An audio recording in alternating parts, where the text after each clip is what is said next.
Hi guys, and welcome back to the bakery, and today I'm going to show you how to refresh your sourdough starter. Anyway, we'll get on with the video.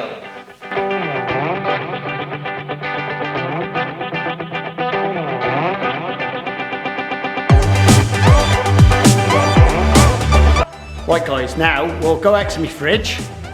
It's just out here into the back, and I'll show you what I've prepared earlier.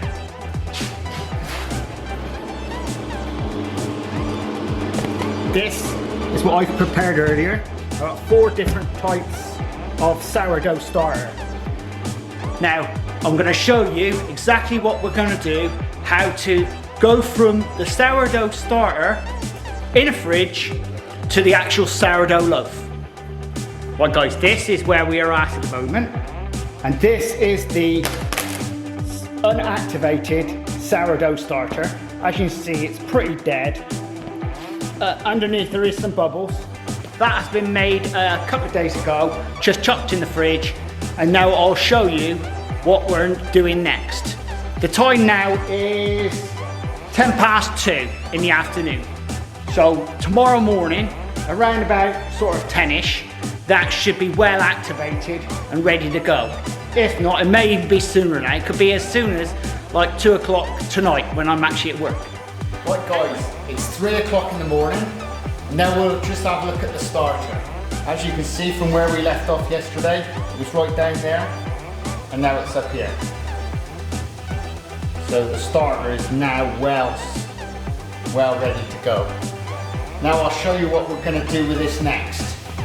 How to refresh and make some more.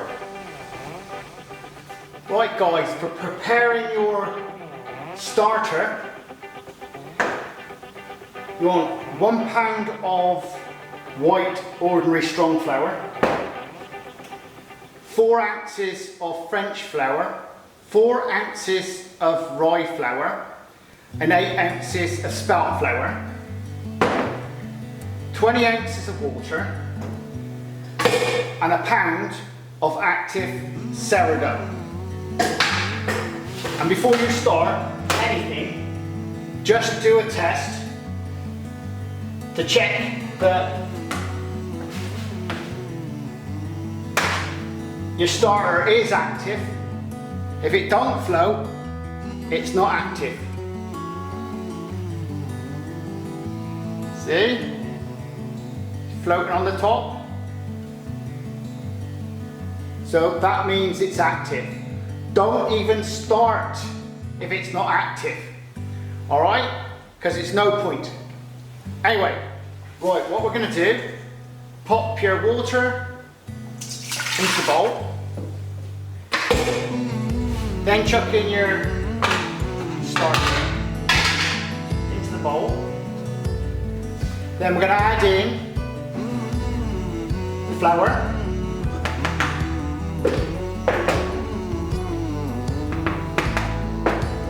And just get your little hook and just give it a whip round like this.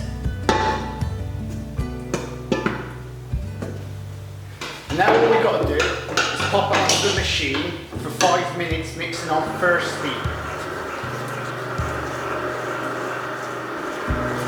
Right guys, that's ready. Now we'll put this into a pot. Right guys, all we have to do now, get yourself a container, spray it around with some oil, like that, and the top. Bit around the bowl. Little mould up. And that is it. That is your ready to go starter. You now have to leave that.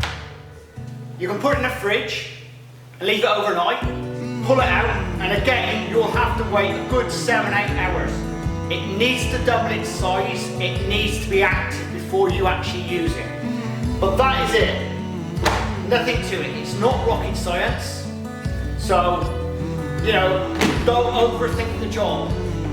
You can do this all by hand, but if you've got a bowl and a machine and you want enough starter, then do it this way. But this is what I call a dough form. If you want like the slurry version, all you do is put more water in it. Personally, I like it a little bit tighter. It makes it easier for me to use, and commercially, it's easy. But when it's quite runny, you've got a job to work out how much flour you need.